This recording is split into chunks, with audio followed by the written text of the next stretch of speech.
Hello students. आज की class है हमारी इंडियन पॉलिटी की, जिसमें टॉपिक है फेडरल सिस्टम, संघीय प्रणाली। इसमें हम वो मोस्ट टॉपिक पे जो बार बार क्वेश्चन पूछे गए हैं यूपीएससी और बीपीएससी और यूपीपीसीएस आरओ और अदर स्टेट पीसीएस एग्जाम में जो बार बार रिपीट हुए हैं क्वेश्चन, जो बहुत ज़्यादा इंपॉर्टेंट है, उस पर हम डिस्कस करेंगे और सॉल्व करेंगे कंप्लीट क्वेश्चन, जिसमें टॉप 50 क्वेश्चन है हमारे पास, जो है 50 क्वेश्चन है, वो कंप्लीट सॉल्व करेंगे। और इसकी जो पीडीएफ है आपको टेलीग्राम ग्रुप पे मिल जाएगी। और इसको ये क्वेश्चन आपके लिए बहुत ज़्यादा इंपॉर्टेंट है जब आप टेस्ट सीरीज लगा रहे होंगे किसी भी कोचिंग की, जो आपने ले रखी हो, या फिर आप डायरेक्टली भी कुछ सॉल्व कर रहे होंगे, तो भी आपको, अगर आपने यहाँ से अगर एक बार क्लास करी है, तो आपको सीधा सीधा बेनिफिट देखने को मिलेगा। सीधे एग्जाम में ये क्वेश्चन यहाँ से आपको देखने को मिलेगा, जो मोस्ट रिपीटेड क्वेश्चन है। और ये क्लास देखने के बाद आपको इस टॉपिक पे किसी और वीडियो देखने की जरूरत नहीं पड़ेगी, ये तो श्योर है। इसीलिए मैं बोलता हूँ ये क्लास लास्ट तक देखना, 1-2 मिनट देख के बीच में छोड़ के मत जाना, क्योंकि वो चीज़ आपको समझ में नहीं आएगी। जब तक आप लास्ट तक नहीं देखोगे तब तक क्लास कंप्लीट समझ में नहीं आएगी। बहुत ज़्यादा लंबी नहीं होगी क्लास, और जो कंप्लीट है हम जल्दी ही क्वेश्चन को कंप्लीट करेंगे और समझेंगे इस चीज़ों को। तो जो पहला क्वेश्चन है हमारा, भारतीय संघवाद किस देश के पैटर्न पर आधारित है, यानी जो भारतीय संघ है, संघवाद है हमारा, तो किस देश के पैटर्न पर आधारित है। ये क्वेश्चन है जो यूपीएससी 2013 और यूपीपीसीएस 2018 में पूछा गया क्वेश्चन है। तो ऑप्शन की और तरफ बढ़ते हैं। ऑप्शन ए जो है हमारा, संयुक्त राज्य अमेरिका, और बी ऑप्शन है कनाडा, सी ऑप्शन है ऑस्ट्रेलिया, और डी ऑप्शन है ब्रिटेन। तो भारतीय संघवाद किस देश के पैटर्न पर आधारित है, तो अगर हम जो इसका जो राइट ऑप्शन है वो हमारा होगा कनाडा। कौन सा होगा? कनाडा। कनाडा जो हमारा राइट ऑप्शन होगा, बाकी जो ऑप्शन है वो गलत होंगे। यानी जो भारतीय संघवाद जो है कनाडा के पैटर्न पर आधारित है। अगला हमारा क्वेश्चन है संविधान की कौन सी अनुसूची संघ और राज्यों के बीच में विधायी शक्तियों को विभाजित करती है। यानी संविधान की कौन सी अनुसूची है जो संघ और राज्यों के बीच में विधायी शक्तियों को विभाजित करती है, जो डिवाइड करती है। तो जो ऑप्शन है इसके, कौन सी जो शक्तियां, जो विधायी शक्तियां हैं जो डिवाइड करती है, तो इसमें जो अनुसूची है वो 5वीं अनुसूची ऑप्शन ए में, और बी ऑप्शन में 6वीं अनुसूची, और 7वें में सी में 7वीं अनुसूची, और डी में है 8वीं अनुसूची।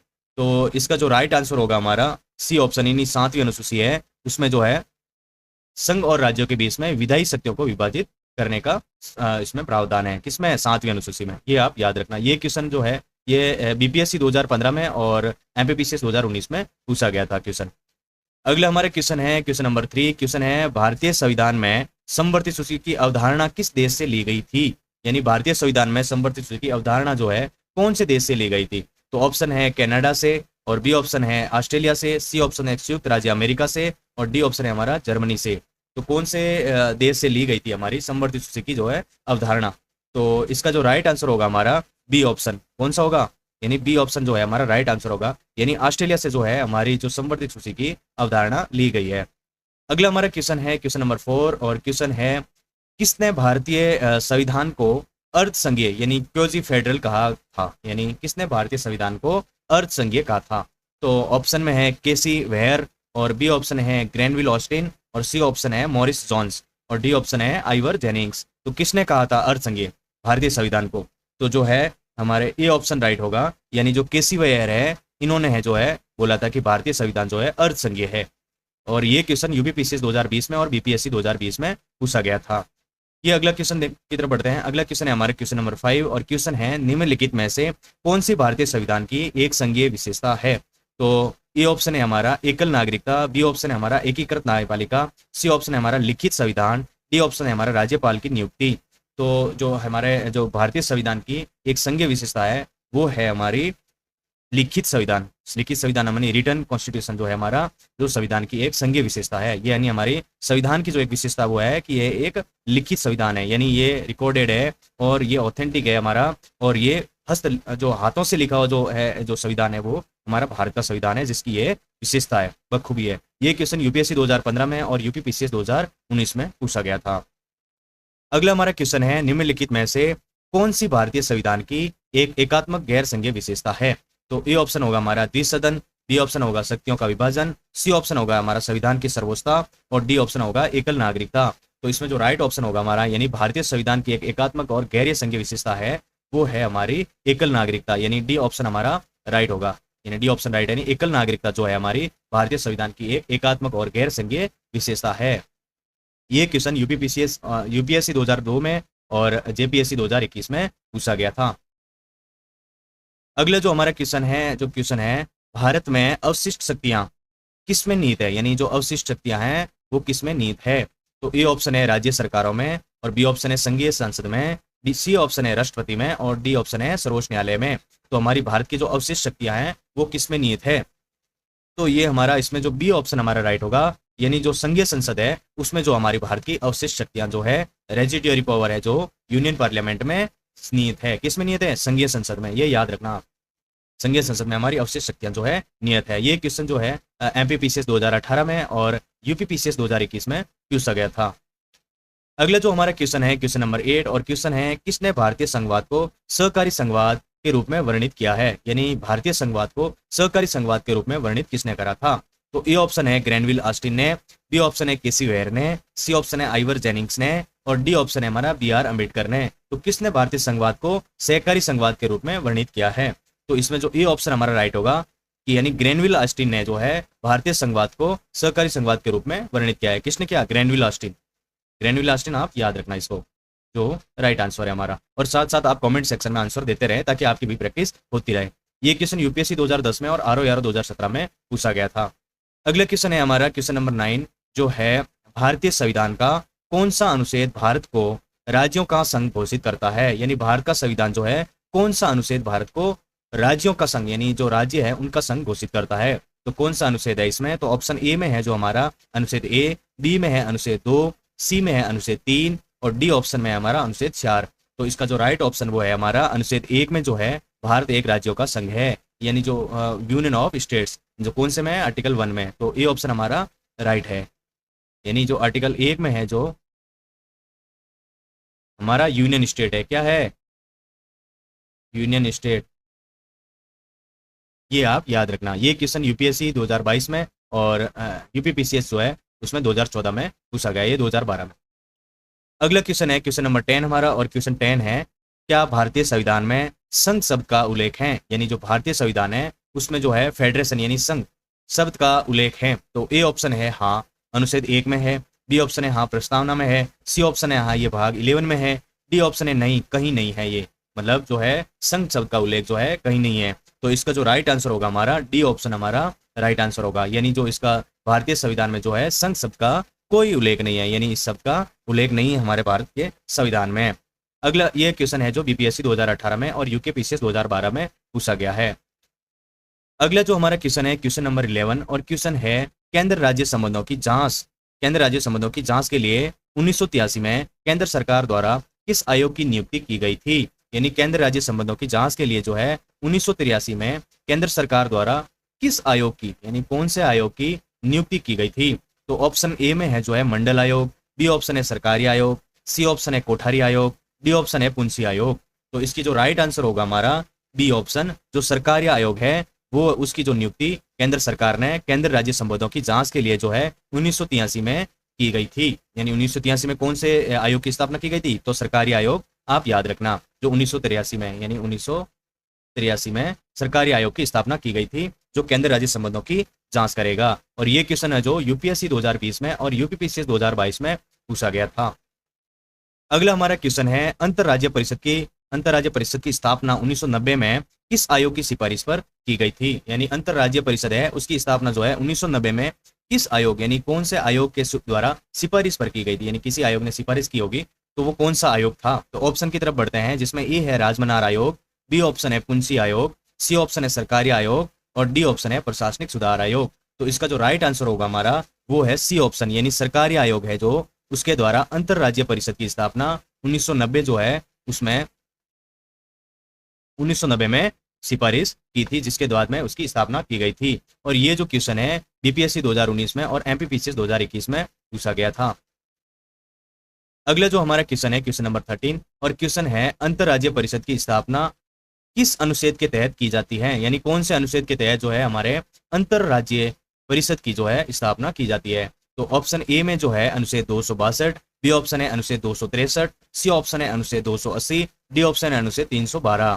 तो इसका जो राइट आंसर है वो हमारा है बी ऑप्शन, यानी अनुच्छेद 263 में जो है अंतरराज्य परिषद की स्थापना के जो की जाती है इसके तहत, यानी 263 के तहत, आर्टिकल 263 के तहत जो है अंतरराज्य परिषद की स्थापना की जाती है। ये क्वेश्चन यूपीएससी 2017 में और आरओ एग्जाम 2021 में पूछा गया था।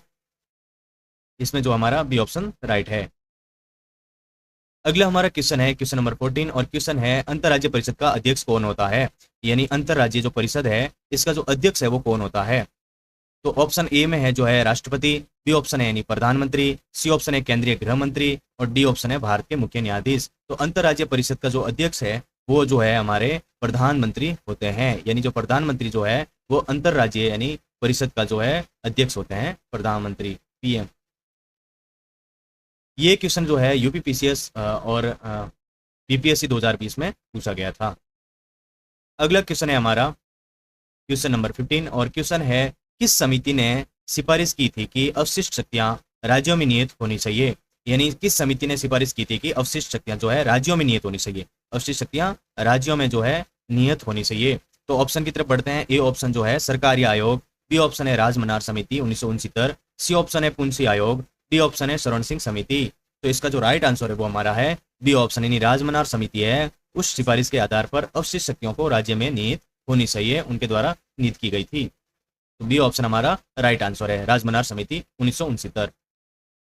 अगला क्वेश्चन है हमारा क्वेश्चन नंबर 16। क्वेश्चन है पुंसी आयोग 2007 किससे संबंधित था, यानी जो पुंसी आयोग है वो किससे संबंधित था। तो ऑप्शन ए में है पंचायती राज, बी ऑप्शन है चुनाव सुधार, सी ऑप्शन है केंद्रीय राज्य संबंध और डी ऑप्शन है मौलिक कर्तव्य।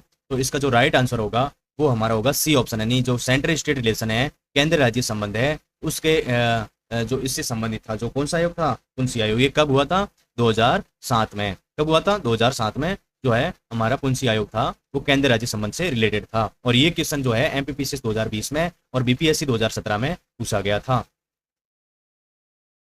अगला क्वेश्चन है हमारा निम्नलिखित में से कौन सा विषय संवर्धित सूची में है। तो ऑप्शन ए में है कृषि, बी ऑप्शन में है पुलिस, सी ऑप्शन है शिक्षा और डी ऑप्शन है रक्षा।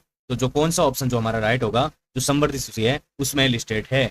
तो ऑप्शन जो हमारा है सी ऑप्शन यानी राइट है, यानी शिक्षा जो है हमारा संवर्धित सूची में शामिल है। कौन सा है, शिक्षा यानी एजुकेशन, एजुकेशन जो है संवर्धित सूची में शामिल है। और ये क्वेश्चन जो है यूपीपीसीएस 2018 में और आरओ 2014 में पूछा गया था। और कमेंट सेक्शन में आप मुझे बताओगे कि ये जो है ये संवर्धित सूची में शामिल कब किया गया था, यानी जो कब था, कब शामिल किया गया था, इसको आप कमेंट सेक्शन में इसका आंसर बताएंगे।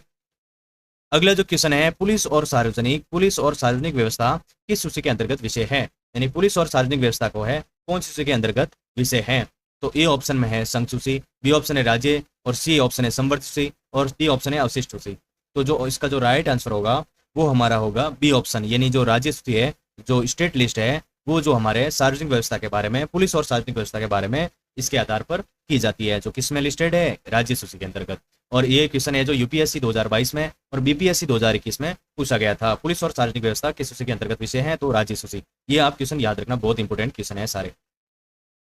अगला जो क्वेश्चन है हमारा रक्षा, विदेशी मामले और बैंकिंग किस सूची में संबंधित है, यानी जो रक्षा हमारे डिफेंस और फॉरेन अफेयर्स एंड बैंकिंग जो है कौन से लिस्ट में, कौन से सूची में संबंधित है। तो ऑप्शन ए में है यूनियन लिस्ट, बी ऑप्शन है हमारा स्टेट लिस्ट, सी ऑप्शन है हमारा संवर्धित जो कॉन्क्रीट लिस्ट है और डी ऑप्शन है हमारा उपरोक्त में से कोई नहीं। तो इसका जो राइट आंसर होगा हमारा ए ऑप्शन, यानी यूनियन लिस्ट में जो है हमारी यूनियन लिस्ट है, इसमें जो है रक्षा, विदेश मामले और बैंकिंग तीनों शामिल है इसमें। यानी डिफेंस हो गया, डिफेंस मान लो आप, और फॉरेन मान लो, और उसके बाद में जो है बैंकिंग, फॉरेन अफेयर और बैंकिंग, ये जो तीनों है जो हमारे यूनियन लिस्ट में शामिल है।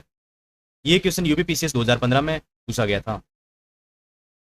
अगला क्वेश्चन है हमारा तीनों सूचियां अवशिष्ट विषय में से किसी में भी उल्लिखित विषय पर कानून बनाने की शक्ति किसके पास है, यानी जो तीनों लिस्ट है जो उसमें से किसी में भी उल्लिखित विषय पर कानून बनाने की शक्ति किसके पास है। तो ऑप्शन की तरफ बढ़ते हैं। ये ऑप्शन है नहीं राज्य विधानमंडल, बी ऑप्शन है हमारा संसद, सी ऑप्शन है राष्ट्रपति और डी ऑप्शन है संसद और राज्य विधानमंडल दोनों पर। तो इसका जो राइट आंसर होगा हमारा, तो राइट आंसर क्या है इसका, बी ऑप्शन हमारा राइट आंसर होगा। यानी जो तीनों सूची पर जो कानून बनाने की शक्ति है वो किसके पास है, वो सिर्फ और सिर्फ पार्लियामेंट यानी संसद के पास है, क्योंकि ये जो तीनों जो है संघ की लिस्ट में शामिल है। और संघ जो यानी संसद के द्वारा जो निर्धारित की जाती है उनके जो कानून है और अमेंडमेंट उनके द्वारा ही संशोधित किए जाते हैं।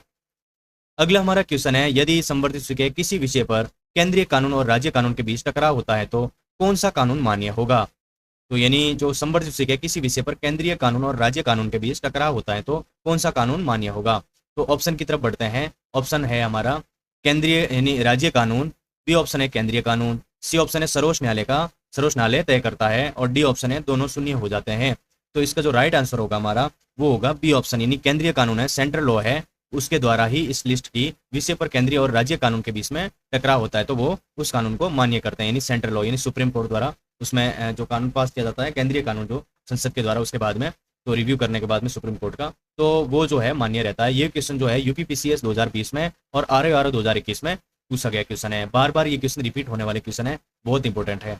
अगला जो हमारा क्वेश्चन है, अनुच्छेद 249 के तहत संसद और राज्य सूची के विषय पर कानून बना सकती है यदि लोकसभा एक प्रस्ताव पारित करती है तो, बी ऑप्शन है राष्ट्रपति एक आदेश जारी करता है तो, सी ऑप्शन है राज्यसभा 2/3 बहुमत से प्रस्ताव पारित करती है तो, डी ऑप्शन है सर्वोच्च न्यायालय निर्देश देता है तो इसका जो राइट आंसर होगा हमारा 22 ऑप्शन का सी ऑप्शन राइट होगा 22 का, यानी जो है हमारी राज्यसभा जो है 2/3 बहुमत से प्रस्ताव पारित करती है तो आर्टिकल 249 के तहत संसद राज्य सूची के विषय पर कानून बना सकती है। ये क्वेश्चन जो है यूपीएससी 2016 में और बीपीएससी 2022 में पूछा गया क्वेश्चन है। अगला जो क्वेश्चन है हमारा क्वेश्चन नंबर 23 है। क्वेश्चन है राष्ट्रीय आपातकाल के दौरान राज्य सूची के विषय पर कानून बनाने की संसद की शक्ति निलंबित हो जाती है, राज्य सूची के विषय पर विस्तारित हो जाती है, राज्य की सहमति की आवश्यकता होती है, सर्वोच्च न्यायालय के अनुमोदन की आवश्यकता होती है। तो इसका जो राइट आंसर होगा हमारा बी ऑप्शन राइट होगा हमारा, यानी जो राज्य सूची के विषयों पर विस्तारित हो जाती है, राज्य सूची के विषय पर विस्तारित हो जाती है। ये क्वेश्चन जो है यूपीएससी 2008 में और यूपीपीसीएस 2017 में पूछा गया था। अगला हमारा क्वेश्चन है संविधान की 7वीं अनुसूची में कितनी सूचियां शामिल है? तो ए ऑप्शन है हमारा 2, बी ऑप्शन है 3 और सी ऑप्शन है 4 और डी ऑप्शन है 5। तो जो कितनी लिस्ट है जो शामिल है इसमें 7वें शेड्यूल में, तो जो ऑप्शन हमारा है वो है बी ऑप्शन राइट होगा हमारा, जो 3 जो लिस्ट है वो शामिल है, यानी 7वें शेड्यूल में। ये क्वेश्चन जो है यूपीपीसीएस और एमपीपीसीएस और आरओआर में पूछा गया क्वेश्चन है। अगला हमारा क्वेश्चन है वित्त आयोग की स्थापना का प्रावधान किस अनुच्छेद के तहत किया जाता है? यानी वित्त आयोग की स्थापना का जो प्रावधान है किस अनुच्छेद के तहत किया गया है, यानी कौन से अनुच्छेद के तहत जो किया गया है? तो अनुच्छेद 268 है, बी ऑप्शन है अनुच्छेद 275 है, सी ऑप्शन है 280 है और डी ऑप्शन है अनुच्छेद 315। तो इसका जो राइट आंसर होगा वो हमारा सी ऑप्शन राइट होगा, यानी आर्टिकल 280 जो है इसके तहत जो है वित्त आयोग की स्थापना का प्रावधान है। किस आयोग का? वित्त आयोग का। ये आप याद रखना, कौन सा आयोग? वित्त आयोग, बहुत इंपॉर्टेंट है, आर्टिकल 280। और कौन से भाग के तहत? भाग 12। भाग कौन से भाग में वित्त आयोग? भाग 12 में, ये आप याद रखना। अगला क्वेश्चन है हमारा वित्त आयोग की प्राथमिक कार्य क्या है? यानी वित्त आयोग है इसका जो प्राथमिक कार्य है वो क्या है? तो ए ऑप्शन होगा केंद्रीय बजट तैयार करना, बी ऑप्शन होगा केंद्र और राज्यों के बीच में करों का शुद्ध आय का वितरण करना और सी ऑप्शन है पंचायतों को धन आवंटित करना, डी ऑप्शन है विदेशी व्यापार को विनियमित करना। तो इसका जो राइट आंसर होगा हमारा वो ऑप्शन है हमारा बी, यानी जो केंद्र और राज्य है, केंद्र और राज्यों के बीच में करों की शुद्ध आय का वितरण जो है वो वित्त आयोग का प्राथमिक कार्य है। और ये क्वेश्चन जो है यूपीएससी 2015 में और एमपीपीसीएस 2021 में पूछा गया था। केंद्रीय और राज्यों के बीच में करों की शुद्ध आय का जो वितरण कौन करता है? वित्त आयोग करता है। ऑप्शन में तो कुछ भी दे देंगे लेकिन आपको वही सिलेक्ट करना है जो सही है। केंद्र और राज्यों के बीच में करों की शुद्ध आय का वितरण जो वित्त आयोग का प्राथमिक कार्य है। अगला हमारा क्वेश्चन है 27 और क्वेश्चन है वित्त आयोग के अध्यक्ष और सदस्यों की नियुक्ति कौन करता है? यानी वित्त आयोग है उसके जो प्रेसिडेंट अध्यक्ष है, चेयरमैन है, उसकी और उसके सदस्यों की नियुक्ति जो है कौन करता है? तो ऑप्शन ए में है प्रधानमंत्री, बी ऑप्शन में है राष्ट्रपति, सी ऑप्शन में संसद और डी ऑप्शन है भारत के मुख्य न्यायाधीश। तो जो इसका जो राइट आंसर होगा हमारा बी ऑप्शन, यानी राष्ट्रपति जो है वित्त आयोग के अध्यक्ष और सदस्यों की नियुक्ति करता है। और ये क्वेश्चन यूपीपीसीएस 2021 में और बीपीएससी 2018 में पूछा गया था। अगला क्वेश्चन है हमारा 28 नंबर और क्वेश्चन है निम्नलिखित में से कौन भारतीय संघवाद को केंद्रीयकरण की प्रवृत्ति वाले संघ के रूप में वर्णित करता है? यानी भारतीय संघवाद को केंद्रीकरण की प्रवृत्ति वाले संघ के रूप में वर्णित करता है, तो कौन करता है? तो ई ऑप्शन है केसी वेयर, बी ऑप्शन है आइवर जेनिंग्स, सी ऑप्शन है मॉरिस जॉन्स और डी ऑप्शन है ग्रैनविल ऑस्टिन। तो इसका जो राइट आंसर होगा हमारा बी ऑप्शन, यानी आइवर जेनिंग्स जो है वो भारतीय संघवाद को केंद्रीय प्रवृत्ति वाले संघ के रूप में वर्णित करता है। कौन करता है? आइवर जेनिंग्स, याद रखना आप। अगला क्वेश्चन है हमारा भारतीय संघीय प्रणाली में मजबूत केंद्र का विस्तार कहां से लिया गया है? यानी भारतीय संघीय प्रणाली में मजबूत जो केंद्र है, स्ट्रॉन्ग सेंटर है, उसका विस्तार जो कहां से लिया गया था? तो ए ऑप्शन में संयुक्त राज्य अमेरिका, बी ऑप्शन है कनाडा, सी ऑप्शन है ऑस्ट्रेलिया और डी ऑप्शन है रूस। तो इसका जो राइट आंसर होगा हमारा वो ऑप्शन बी जो है राइट आंसर है, यानी कनाडा जो है भारतीय संघ प्रणाली में मजबूत केंद्र का विस्तार जो कनाडा से लिया गया था। ये क्वेश्चन यूपीपीसीएस 2014 में और बीपीएससी 2020 में पूछा गया था। अगला जो क्वेश्चन है हमारा, राष्ट्रपति द्वारा राज्यपाल की नियुक्ति किसकी विशेषता है, यानी जो राज्यपाल की जो नियुक्ति है वो किसकी विशेषता है। तो ए ऑप्शन है हमारे संघीय प्रणाली की, बी ऑप्शन है एकात्मक प्रणाली, सी ऑप्शन है अध्यक्षीय प्रणाली, डी ऑप्शन है संसदीय प्रणाली। तो इसका जो राइट आंसर होगा हमारा वो ऑप्शन है एकात्मक प्रणाली, यानी बी ऑप्शन हमारा जो है राइट होगा, यानी एकात्मक प्रणाली जो है राष्ट्रपति द्वारा राज्यपाल की नियुक्ति की विशेषता है वो है एकात्मक प्रणाली। यूपीपीसीएस और यूपीएससी में ये क्वेश्चन पूछा गया है। अगला हमारा क्वेश्चन है सार्वजनिक स्वास्थ्य विशेषताएं, सार्वजनिक स्वास्थ्य और स्वच्छता किस में शामिल विषय हैं, यानी सार्वजनिक स्वास्थ्य और स्वच्छता जो है किस में शामिल विषय हैं। तो ए ऑप्शन है यूनियन लिस्ट, बी ऑप्शन है हमारा स्टेट लिस्ट और सी ऑप्शन है हमारा संवर्धित सूची और डी है अवशिष्ट सूची। तो इसका जो राइट आंसर होगा हमारा वो होगा बी, यानी जो स्टेट लिस्ट है उसके तहत जो है हमारा सार्वजनिक स्वास्थ्य और स्वच्छता का विषय जो है वो शामिल है। किसमें है, स्टेट लिस्ट में। बाकी जो तीनों थे, जो डिफेंस हो गया, बैंकिंग हो गया और तीसरा कौन सा था, जो संघ सूची यानी सेंट्रल लिस्ट में जो शामिल है संघीय सूची में। इसका जो आंसर है स्टेट लिस्ट, संघ राज्य सूची में। और ये पीपीएससी और यूपीएससी में और यूपीपीसीएस में क्वेश्चन पूछा गया था। अगला क्वेश्चन है हमारा, किस संविधान संशोधन ने शिक्षा और वन सहित 5 विषयों को राज्य सूची में संवर्धित सूची में स्थानांतरित कर दिया गया था। कौन सा संविधान संशोधन है। तो ए ऑप्शन होगा 42वां संविधान संशोधन 1977, बी ऑप्शन होगा 44वां संविधान संशोधन 1978 और सी ऑप्शन होगा 73वां संविधान संशोधन 1992 और डी ऑप्शन होगा 86वां संविधान संशोधन 2002। तो इसका जो राइट ऑप्शन वो है वो हमारा ए ऑप्शन है, यानी 42वां संविधान संशोधन 1977 के द्वारा शिक्षा और वन यानी शिक्षा एजुकेशन और वन यानी फॉरेस्ट सहित 5 विषयों पर यानी 5 विषयों को राज्य सूची में संवर्धित सूची में स्थानांतरित कर दिया गया था, यानी स्टेट लिस्ट से जो है वो सीधा जो है उसमें कॉन्करेंट लिस्ट में ट्रांसफर कर दिया गया था। अगला हमारा क्वेश्चन है क्षेत्रीय परिषद है यानी जोनल काउंसिल है जो है क्या है। तो ऑप्शन में संवैधानिक निकाय है, ये सांविधिक निकाय है, गैर सांविधिक सलाहकार निकाय है, न्यायिक निकाय है। तो इसमें जो राइट ऑप्शन है वो हमारा बी ऑप्शन यानी सांविधिक निकाय है। स्टैट्यूटरी बॉडीज है वो है क्या है, क्षेत्रीय परिषद है जो है हमारी जोनल काउंसिल जो है सांविधिक निकाय है, संवैधानिक निकाय नहीं है। ये क्या है, सांविधिक निकाय है, न ही गैर सांविधिक निकाय सलाहकार निकाय है। ये क्या है, सांविधिक निकाय। ये क्वेश्चन यूपीएससी 2020 में और यूपीपीसीएस 2022 में पूछा गया है, यानी जोनल काउंसिल क्षेत्रीय परिषद जो है सांविधिक निकाय है, संवैधानिक निकाय नहीं है। आप हड़बड़ाहट में इस क्वेश्चन को गलत ना कर दें, इसीलिए ध्यान से एक बार जरूर देख लें। अगला जो क्वेश्चन है हमारा 34 नंबर है, केंद्रीय परिषदों का अध्यक्ष कौन होता है, यानी जो सेंट्रल की जो जोनल काउंसिल्स होती है उनका चेयरमैन जो कौन होता है, क्षेत्रीय परिषद का अध्यक्ष कौन होता है। तो ऑप्शन में है प्रधानमंत्री, बी ऑप्शन है केंद्रीय गृह मंत्री, सी ऑप्शन है राष्ट्रपति, डी ऑप्शन है संबंधित क्षेत्र के मुख्यमंत्री। तो इसका जो राइट ऑप्शन वो है हमारा बी ऑप्शन, यानी केंद्रीय गृह मंत्री जो है क्षेत्रीय परिषदों का अध्यक्ष होता है। क्या होता है, क्षेत्रीय परिषदों का अध्यक्ष। और उपाध्यक्ष कौन होते हैं, संबंधित क्षेत्रों के मुख्यमंत्री। और ये क्वेश्चन जो है बीपीएससी 2021 में और एमपीपीसीएस 2019 में पूछा गया था। तो इसका जो राइट आंसर होगा बी ऑप्शन, केंद्रीय गृह मंत्री जो क्षेत्रीय परिषदों का अध्यक्ष होता है। अगला जो क्वेश्चन है हमारा 1956 के तहत राज्य पुनर्गठन अधिनियम द्वारा कितनी क्षेत्रीय परिषदें स्थापित की गई थी। तो ऑप्शन ए में 4, बी ऑप्शन में 5, सी ऑप्शन में 6 और डी ऑप्शन में 7। तो जो 1956 के तहत जो राज्य पुनर्गठन अधिनियम द्वारा जो हमारी है वो बी ऑप्शन यानी 5 क्षेत्रीय परिषदें स्थापित की गई थी। कितनी की गई थी, 5, यानी 5 जो है राज्य पुनर्गठन अधिनियम द्वारा क्षेत्रीय परिषदें स्थापित की गई थी। ये क्वेश्चन जो है यूपीएससी 2018 में और यूपीपीसीएस 2020 में पूछा गया था। अगला जो क्वेश्चन है हमारा, पूर्वोत्तर परिषद किस वर्ष एक अलग अधिनियम द्वारा बनाई गई थी, यानी पूर्वोत्तर परिषद है वो किस वर्ष एक अलग अधिनियम द्वारा बनाई गई थी। तो ऑप्शन में है 1956, बी ऑप्शन में 1971, सी ऑप्शन है 1985, डी ऑप्शन 1992। तो इसका जो राइट आंसर है हमारा बी ऑप्शन, यानी 1971 जो है उस समय जो है एक अलग अधिनियम द्वारा पूर्वोत्तर परिषद को बनाया गया था। किसको बनाया गया था, पूर्वोत्तर परिषद यानी नॉर्थ ईस्टर्न काउंसिल जो है उसको बनाई गई थी। और ये क्वेश्चन जो एमपीपीसीएस 2022 में और बीपीएससी 2018 में पूछा गया था। अगला हमारा जो क्वेश्चन है, कृषि जो 7वीं अनुसूची की किस सूची में सूचीबद्ध विषय है, यानी जो कृषि है जो 7वीं लिस्ट में है और ये कौन सी लिस्ट के अंतर्गत जो है 7वें शेड्यूल में आती है।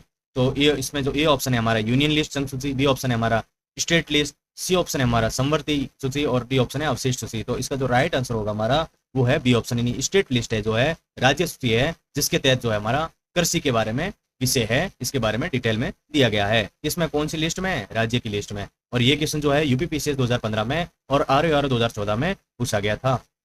अगला हमारा क्वेश्चन है 38 नंबर और क्वेश्चन है आपराधिक कानून और प्रक्रिया किसमें शामिल है, यानी आपराधिक कानून और प्रक्रिया जो है किसमें शामिल है। तो ए ऑप्शन है हमारा यूनियन लिस्ट में, बी ऑप्शन है स्टेट लिस्ट में, सी ऑप्शन है कॉन्करेंट लिस्ट में और डी ऑप्शन है नॉन ऑफ द एबव। तो जो 38 नंबर जो है सी ऑप्शन हमारा राइट होगा, इसमें समवर्ती सूची के अंतर्गत आपराधिक कानून की प्रक्रिया जो शामिल है। और ये क्वेश्चन जो है यूपीएससी 2019 में और जेपीएससी 2021 में पूछा गया था। अगला क्वेश्चन है हमारा अनुच्छेद 249 के तहत राज्यसभा द्वारा पारित एक प्रस्ताव शुरू में कितनी अवधि तक लागू रहता है। यानी राज्यसभा द्वारा आर्टिकल 249 के तहत एक प्रस्तावित जो पारित एक प्रस्ताव शुरू में कितने अवधि तक लागू रह सकता है।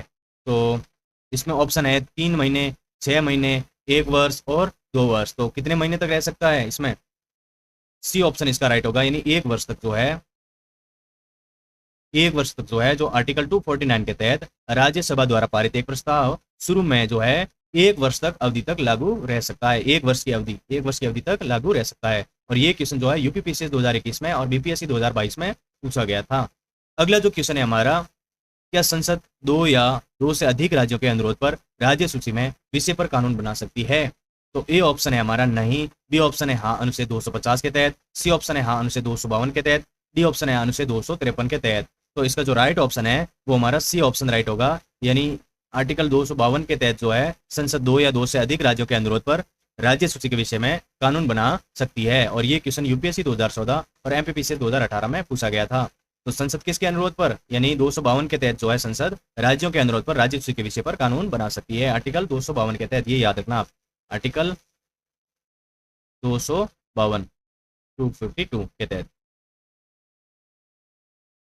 अगला जो क्वेश्चन है हमारा, 2 से अधिक राज्यों के बीच में कानूनी विवादों को सुलझाने की शक्ति किसके पास है। यानी 2 या 2 से अधिक राज्यों के बीच में कानूनी विवाद को सुलझाने की जो शक्ति है वो हमारे ए ऑप्शन है राष्ट्रपति, बी ऑप्शन है प्रधानमंत्री, सी ऑप्शन है अंतरराज्यीय परिषद, डी ऑप्शन है सर्वोच्च न्यायालय।